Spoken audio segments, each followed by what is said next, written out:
Bonjour, je suis Olivier Maslow et je m'adresse à vous dans le cadre d'un mouvement où j'ai envie que le collectif soit puissant, que le grandir ensemble soit puissant.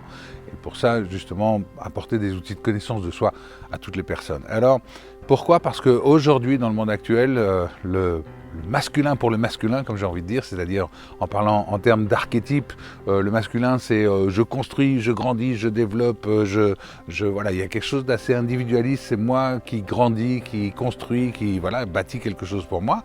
Ok, le masculin pour le masculin, ça fait qu'on est arrivé dans une situation où on va piller les ressources naturelles, les ressources énergétiques, et ça va pas, c'est plus bon, c'est plus ce qu'il faut. Par contre, je pense qu'en termes d'archétype, justement, c'est le masculin au service du féminin, parce que le féminin, au contraire, c'est le grandir ensemble, c'est le partage, c'est l'écoute, c'est le collectif, la force du collectif.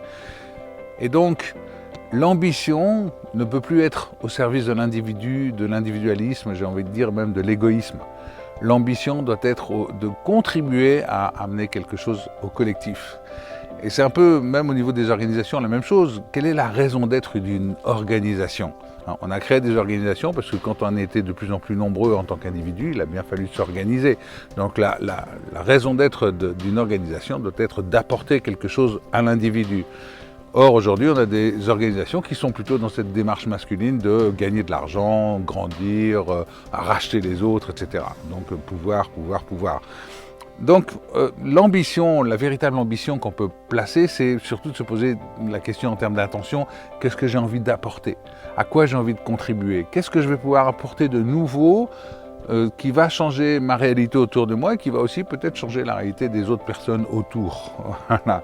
Et donc dans ce cadre-là, c'est pour ça que j'ai créé les créateurs solidaires, pour qu'on puisse vraiment interagir, échanger, qu'on puisse s'aider, poser une question dans un forum, dans un groupe, peu importe, voilà, qu'on puisse vraiment avoir une interaction, une solidarité et que les connaissances des uns puissent profiter aux autres. Donc si vous avez envie, cliquez sous la vidéo.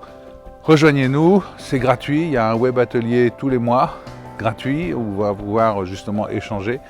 Et puis après, il y aura d'autres choses, mais ça, on va le construire ensemble. Allez, à très vite, merci.